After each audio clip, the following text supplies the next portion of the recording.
Some people are watched before they are ever noticed, and by the time they realize it, the story has already begun without them. It started in Boston on an ordinary morning that looked no different from any other day, where the streets moved with predictable rhythm, cars formed slow lines near intersections, and people carried their lives forward without thinking about the invisible structures shaping their paths. Olivia Bennet walked through that world like she always did, 26 years old, a white American woman working as a nurse at Boston General Hospital, her routine built on early shifts, short breaks, and quiet evenings in a small apartment that overlooked a narrow street where nothing ever seemed to change. She did not think of herself as important in any larger sense, only necessary in the small way her job required, helping patients, updating charts, responding to calls, and moving through long corridors under fluorescent light that made every day feel slightly the same. What she did not know was that somewhere else in the same city, a man had already stopped treating her life as ordinary. Vincent DeLuca had first seen her from a distance that did not allow recognition in the usual sense, only observation, and in that observation something had interrupted his usual pattern of attention. He was a white Italian-American mafia boss, a man who lived in systems built on control, information, and silence, and yet what he had seen in her behavior did not align with anything he typically categorized as irrelevant. First, it was nothing more than timing. She appeared in places where she should not have had significance. A hospital hallway near an unrelated incident. A street corner minutes before an unexpected disturbance. A parking lot where events unfolded that had no official connection to her presence. None of it was dramatic on its own. None of it suggested causation. But Vincent did not think in single moments. He thought in patterns. And patterns, once noticed, stopped being coincidence. Olivia continued her life unaware that distance had already been removed from it in a way she could not detect. She took the subway to work. She bought coffee from the same small shop near the hospital entrance. She checked patient files and spoke gently to people she would never see again after their discharge. Everything about her life suggested normalcy, but normalcy is only a description used by those who are not observing closely enough. Vincent watched without approaching. Not because he was uncertain, but because certainty required more information than a single moment could provide. He began to track her movements not through direct interaction, but through structure, times, locations, repetition, the quiet consistency of someone who did not realize they were becoming part of a larger map. And the more he watched, the less he understood why he had started, because there was no clear reason that justified the attention he was giving her, and yet the attention did not stop. It only refined itself. Olivia reached her hospital shift that morning unaware that somewhere in the same city, her existence had already been placed under a form of quiet analysis that did not belong to her world. She adjusted her uniform, tied her hair back, and stepped into the bright interior of Boston General like any other day, while Vincent DeLuca remained in a separate silence, studying something he could not yet define but could no longer ignore. And in that distance between knowing and not knowing, the first stage of something irreversible had already begun. I did not know that repetition could feel like intention until the second time it happened, because patterns only become visible when they refuse to break, and by the time Olivia Bennet stepped into the second week of what she believed was still an ordinary routine, something in the rhythm of Boston had already begun to feel subtly misaligned. She arrived at Boston General Hospital that morning slightly earlier than usual, not because she expected anything different, but because her body had started adjusting to a sense of quiet alertness she could not fully explain, as if awareness itself had begun to shift one layer closer to the surface of her thoughts. The hospital looked the same as always, white corridors stretching under steady fluorescent light, nurses moving with controlled urgency, patients waiting in quiet expectation, yet Olivia found herself noticing details she would normally ignore, such as the way people paused for half a second longer at doorways, or how certain hallways felt emptier than they should have been at specific times of day. None of it was dramatic enough to name, but it was consistent enough to feel unfamiliar. Across the city, Vincent DeLuca continued to observe without contact, not because he lacked the ability to approach, but because approach would have ended the structure he was trying to understand. What he had begun to notice about Olivia Bennet was not tied to a single event anymore, but to a sequence of small alignments that repeated too precisely to dismiss. She was present near locations where timing mattered, not in ways that suggested involvement, but in ways that suggested proximity to disruption. A shift in hospital scheduling that coincided with an unrelated incident across town. A delayed departure that overlapped with a brief emergency response elsewhere. A quiet moment of presence at intersections where something minor but measurable had occurred. None of it pointed directly to her, yet all of it created a shape that kept returning in his analysis. Olivia, meanwhile, moved through her shifts with increasing awareness that she could not define. She served patients, updated records, spoke calmly to families, and maintained the steady professionalism that had always defined her work. But beneath it there was now a second layer of attention, something that registered space differently than before. She noticed how often she glanced toward reflective surfaces without meaning to, how she became slightly more aware of footsteps behind her even when no one was there, how silence in long corridors felt less empty and more structured, as if it carried information she was not trained to interpret. Vincent did not interpret these changes as emotional instability, because instability breaks patterns rather than refining them. What he observed instead was adaptation, subtle but consistent, a gradual recalibration of awareness in response to something external she had not yet identified. That distinction mattered more than anything else. By the end of that week, Olivia had begun to unconsciously modify her behavior in small ways, pausing briefly before entering certain spaces, adjusting her pace when crossing open areas, and paying attention to distances between people without knowing why. She would have described it as intuition if asked, but intuition without cause still originates from something being processed below conscious recognition. Vincent reviewed these observations not as curiosity anymore, but as structure forming into clarity. He was no longer asking whether she was significant in isolation, but whether she was significant within a system he had not yet fully mapped. And in that question, the distance between observer and observed began to lose its stability, because systems that are being understood rarely remain separate from the one who studies them for long, even when neither side has yet made contact. I did not expect the third stage of observation to feel like the quietest shift in a system already changing shape, but by the time Olivia Bennett entered the third phase of her routine without realizing there were phases at all, the city of Boston no longer felt entirely neutral in her perception.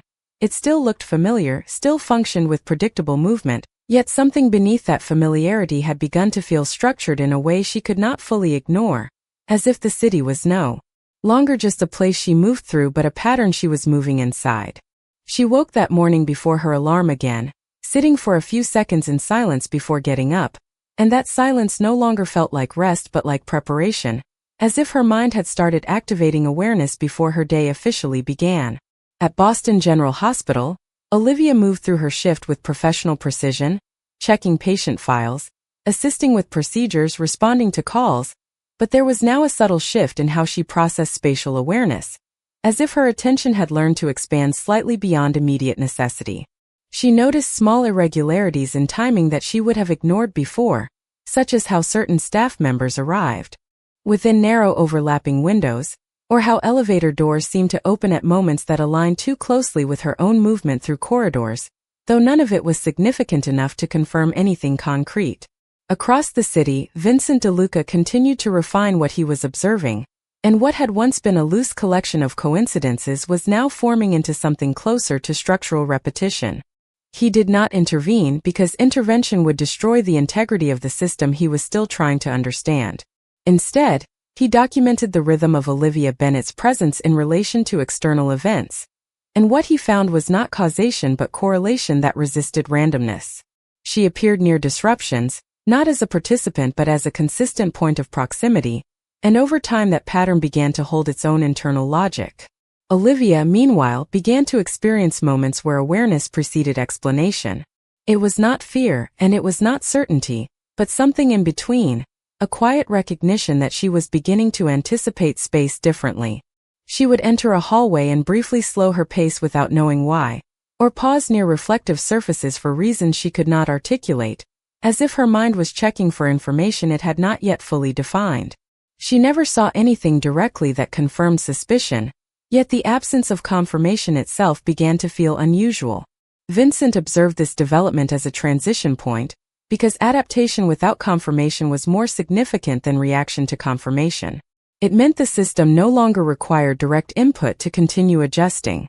One afternoon during Olivia's shift, A minor incident in the hospital created a brief disruption in scheduling and movement, and although she was not directly involved, she found herself positioned near the center of its aftermath without having planned to be there.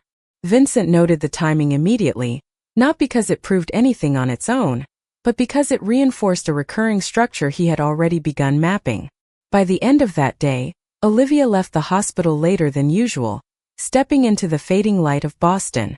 Streets that now felt slightly more observant than they had before, and although she told herself everything remained normal, normal had already begun to include the feeling that something about her presence in the city was no longer entirely random.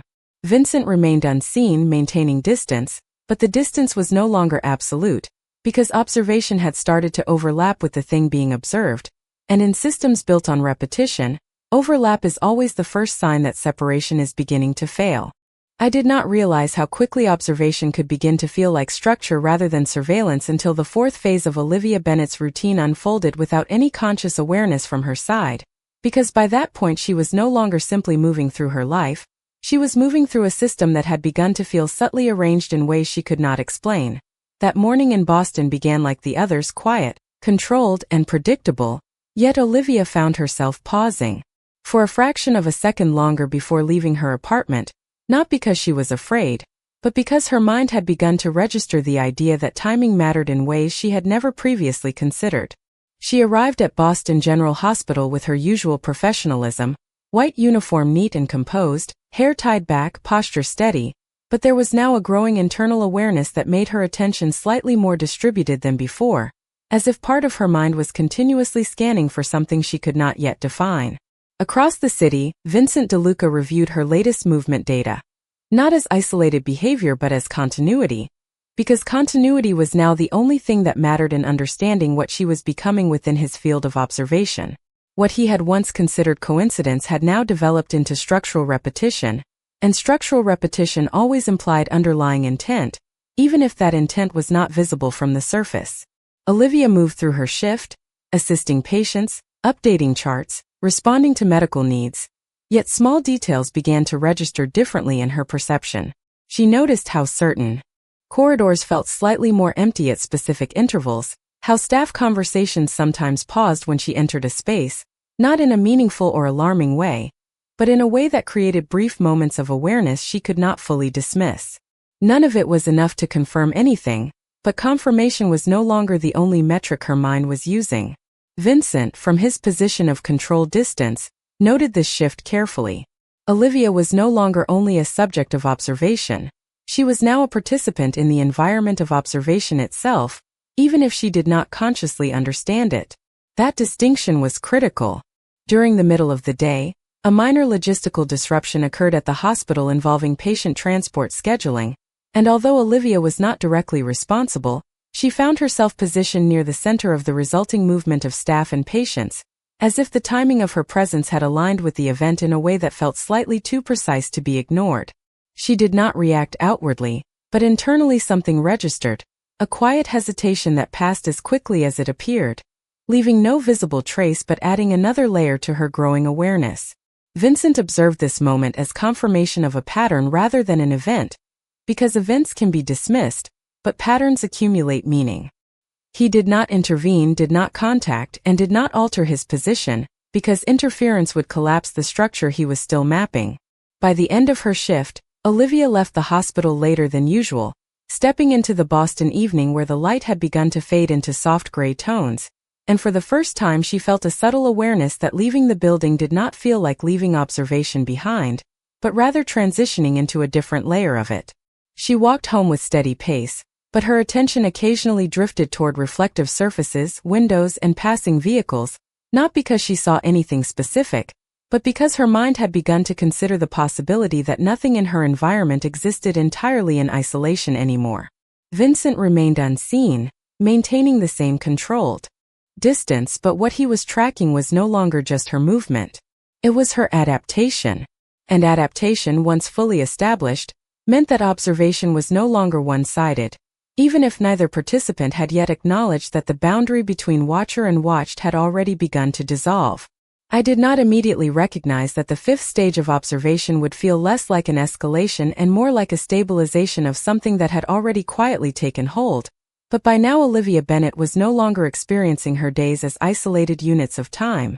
Instead, her life in Boston had begun to feel like a continuous thread where certain patterns repeated just often enough to be noticed but not enough to be explained. She woke that morning in her small apartment with the same quiet stillness that had become familiar over the past days. But there was a subtle difference in how she paused before starting her routine, as if her mind was checking for something it could not name before allowing her to move forward. The city outside remained unchanged in appearance, traffic moving in steady rhythm, pedestrians crossing streets, early morning light reflecting off glass buildings. Yet Olivia's perception of that environment had begun to carry an additional layer of attention that was no longer fully voluntary. Across the city, Vincent DeLuca continued to observe the structure of her behavior without deviation, noting that her responses were no longer purely reactive but increasingly anticipatory, as if she had begun unconsciously aligning herself with patterns she had not yet identified. This was the stage he had been waiting for, not because it confirmed anything emotional, but because it confirmed structural absorption, the moment when observation begins to influence the subject without direct contact. Olivia arrived at Boston General Hospital and moved through her shift with the same professional precision, yet small shifts in her awareness continued to accumulate. She noticed how often she found herself aware of space before entering it, how frequently she paused near thresholds such as doorways or intersections in hallways, not out of fear but out of a growing sense that timing mattered more than she had previously understood. These were not dramatic realizations, but subtle recalibrations of attention that she could not fully reverse once they appeared. Vincent reviewed these developments with quiet consistency. He was no longer searching for proof of significance. He was observing the evolution of her perception itself, because perception under sustained repetition always begins to reshape the observer's internal logic. During the middle of the day, Olivia briefly stepped outside the hospital during a short break, standing near the entrance as she looked out across the street, and for the first time the absence of anything visibly unusual felt more noticeable than the presence of ordinary movement around her. She could not explain why, but silence in her environment no longer felt neutral. It felt structured, as if even the absence of disruption had begun to carry intention. Vincent, positioned at a distance that remained unchanged, observed her pause at that exact moment, and registered it not as coincidence but as acknowledgement, because acknowledgement does not require awareness of what is being acknowledged. Later, when Olivia returned inside, she resumed her duties, but the shift had already taken place. She no longer experienced her environment as fully separate from herself. Instead, she moved through it as if something within it was moving with her, aligned but undefined. Vincent did not move closer, because proximity was no longer necessary for validation. The system had already stabilized into continuity, and continuity always precedes convergence. By the end of her shift, Olivia left the hospital again into the soft evening light of Boston, and although nothing visible had changed in her surroundings, her interpretation of those surroundings had shifted permanently. She walked home with steady pace, but her awareness now extended beyond immediate sightlines, as if her mind had learned to consider presence even in absence. Vincent remained in place, observing without interruption, because what he was witnessing was no longer the formation of a pattern. It was the completion of one. And once a pattern completes itself under observation, the only remaining variable is when, not if, it will finally close the distance between watcher and the one who has been watched. I did not realize that the sixth stage of observation would feel less like progression and more like inevitability taking shape in real time. But by now Olivia Bennet's life in Boston had reached a point where the distinction between coincidence and structure no longer felt meaningful in the way it once had. She woke that morning with the same quiet rhythm she had developed over the past days, but there was a slight pause before she got out of bed, a fraction of hesitation that had no clear origin yet felt increasingly familiar, as if her mind was checking a system she did not consciously control. The city outside remained visually unchanged, traffic moving in predictable flows, people walking with individual urgency that collectively formed an unbroken pattern, yet Olivia now experienced that pattern differently, as if she was no longer simply moving through it but subtly positioned within it. Across the city, Vincent DeLuca observed this stage without interruption, because what he was witnessing had transitioned beyond simple behavioral tracking and entered a phase of integrated awareness development, where the subject begins to adapt to observation without knowing the observer is present. Olivia arrived at Boston General Hospital and proceeded through her shift with professional consistency, assisting patients, reviewing cases, and responding to routine demands. But beneath the surface of her actions there was now a continuous undercurrent of attention that extended slightly beyond necessity. She noticed timing in ways she had not noticed before, not as isolated incidents, but as recurring alignments that seemed too consistent to dismiss entirely yet too subtle to define as meaningful disruption. Elevators arriving just as she approached, hallway intersections clearing at moments that matched her movement, brief pauses in ambient activity that coincided with her transitions between spaces. None of it confirmed anything on its own, but together they formed a quiet structure that her mind could not fully ignore. Vincent, from his controlled distance, noted that her perception was now operating at a level where pattern recognition was no longer external but internalized, meaning she was beginning to generate interpretation without needing explicit stimulus. This was not emotional reaction but cognitive adaptation, and it represented a threshold he had been anticipating since the first stage of observation began. During the afternoon, Olivia found herself briefly standing near a hospital window overlooking the street, and for the first time she did not search for anything specific, yet her attention naturally settled on space itself, as if she was aware that meaning could exist even in absence of visible cause. The street below appeared ordinary, yet the absence of any clear irregularity did not restore comfort. Instead, it reinforced a quiet sense that normalcy itself had begun to feel structured rather than neutral. Vincent registered that moment as confirmation of full environmental integration, because when absence begins to carry interpretive weight, observation has already become part of the subject's internal model of reality. Olivia did not stop her work, did not verbalize her thoughts, and did not alter her behavior in any obvious way, but something fundamental had already shifted in how she processed her surroundings. By the end of her shift, when she exited Boston General Hospital into the evening light, the transition from interior to exterior no longer felt like leaving one environment and entering another. It felt continuous, as if observation had no boundary tied to physical space anymore. She walked home at a steady pace, her awareness no longer focused on specific details, but extended into an undefined sense of presence that accompanied her movement without direction or origin. Vincent remained in position, observing without need for proximity, because what he was tracking was no longer movement or timing, but the completion of a perceptual transformation. The system had stabilized fully, meaning the observer and the observed were now operating within the same interpretive field, and once that alignment occurs, distance ceases to function as separation. It only functions as delay. I did not recognize the exact moment when observation stopped feeling like something happening to Olivia Bennett and started feeling like something she was now carrying with her at all times, but by the seventh stage of this unfolding pattern, the separation between external awareness and internal perception had become so thin that it no longer functioned as a clear boundary. She woke in her apartment in Boston with the same quiet early morning light filtering through the blinds, the same distant sound of traffic beginning to build in the streets below, yet her stillness before movement had changed, as if her mind now required a brief internal alignment before allowing her body to proceed. She sat on the edge of her bed for several seconds longer than usual, not out of fatigue or hesitation, but out of a growing sense that timing itself had become something worth noticing. When she finally left for Boston General Hospital, her walk felt unchanged on the surface, but her attention was no longer fully anchored in forward motion. It extended slightly beyond it, as if she was unconsciously tracking space around her rather than simply moving through it. Across the city, Vincent DeLuca observed this stage with the same controlled precision as before, but now his focus had shifted from external pattern recognition to internal adaptation mapping, because Olivia was no longer reacting to her environment in isolated moments. She was beginning to restructure how she interpreted continuity itself. At the hospital, Olivia performed her duties with steady professionalism, assisting patients, reviewing information, and responding to routine demands, yet subtle distortions in her perception continued to accumulate in a way that did not disrupt function but altered interpretation.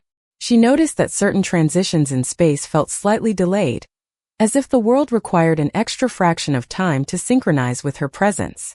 Doors opened as she approached them more often than she previously registered, not in an unnatural way, but in a frequency that made coincidence begin to lose clarity as an explanation. Vincent did not interpret these changes as emotional development, because emotion introduces variability, and what he was seeing was consistency forming under pressure. During a mid-afternoon interval, Olivia found herself pausing in a hospital corridor where the lighting was slightly dimmer than the surrounding areas, and for a brief moment she became aware not of any specific object, but of the absence of interruption in her environment, a silence that felt structured rather than neutral. She could not explain why that absence felt significant, but it remained in her awareness longer than expected, fading slowly instead of disappearing immediately as most unremarkable sensations do. Vincent recorded this moment mentally as a key threshold indicator, because once absence begins to carry meaning, the subject has already begun internalizing the observer's field of attention without conscious acknowledgement. Olivia continued her shift, but her perception no longer returned fully to baseline between events. Instead, it maintained a residual awareness that lingered beneath each new task. By the time she left the hospital that evening, the transition from interior to exterior space no longer reset her awareness but extended it, as if both environments were part of the same continuous system. She walked home through Boston streets that appeared unchanged, yet her interpretation of those streets had shifted in a way she could not fully articulate, as though the city was no longer simply being experienced but being quietly read. Vincent remained at a controlled distance, still unseen, but no longer separate in principle, because what he had been observing had now fully integrated into Olivia Bennett's perceptual framework. And in systems where perception has been fully integrated, distance no longer functions as protection. It functions only as delay before convergence becomes unavoidable. I did not realize that the 8th stage of this unfolding system would feel less like escalation and more like final stabilization before contact. But by this point Olivia Bennett no longer experienced her days as separate events. Instead, everything had begun to feel like a continuous field of awareness where even small changes carried an unusual weight that she could not fully explain or dismiss. She woke in her Boston apartment before sunrise, sitting still for longer than usual, not because she was tired, but because stillness itself now felt like part of a process she subconsciously needed to complete before movement could begin. When she finally left for Boston General Hospital, her steps were steady, controlled, and familiar, yet there was a subtle shift in how she perceived distance, as if space itself had become slightly more aware of her presence than it had been before. Across the city, Vincent DeLuca observed this stage with complete attention, because what he was witnessing had moved beyond behavioral adaptation and entered a phase he recognized as full perceptual integration, where the subject no longer distinguishes between environment and influence. At the hospital, Olivia carried out her duties with professional consistency, assisting patients, updating records, and moving through corridors of white light and quiet urgency, but beneath that routine layer, her awareness had become continuously active, registering patterns that were no longer isolated but interconnected. She noticed that certain transitions in her environment seemed to align with her movement in a way that felt too consistent to ignore yet too subtle to define as deliberate design, such as doors opening as she approached or conversations pausing at precise intervals that matched her entry into a space. None of these moments were dramatic enough to confirm anything concrete, yet together they formed a structure of repetition that her mind could no longer fully separate from coincidence. Vincent, reviewing this progression, no longer categorized it as observation alone, because observation implies distance, and distance was now functionally dissolving within the system he had been tracking. During a quiet moment in the late afternoon, Olivia stood near a corridor window and looked outside without actively searching for anything, but her attention naturally expanded into the space beyond the glass, as if her perception was no longer confined to direct focus but extending into peripheral awareness that she did not consciously control.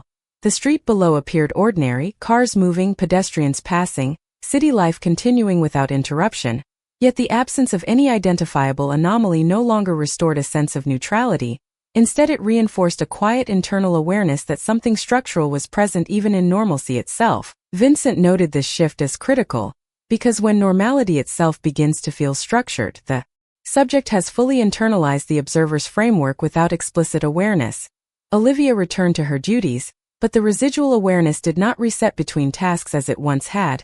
Instead, it persisted gently beneath each action, creating a continuous layer of perception that accompanied her throughout the remainder of her shift. By the time she left Boston General Hospital that evening, The transition from interior to exterior no longer felt like a change in environment, but like a continuation of the same underlying field of awareness. She walked through Boston streets with steady pace, yet her attention now extended beyond immediate surroundings, as if she was unconsciously aware that observation did not belong to a single location anymore but to the entire structure of her experience.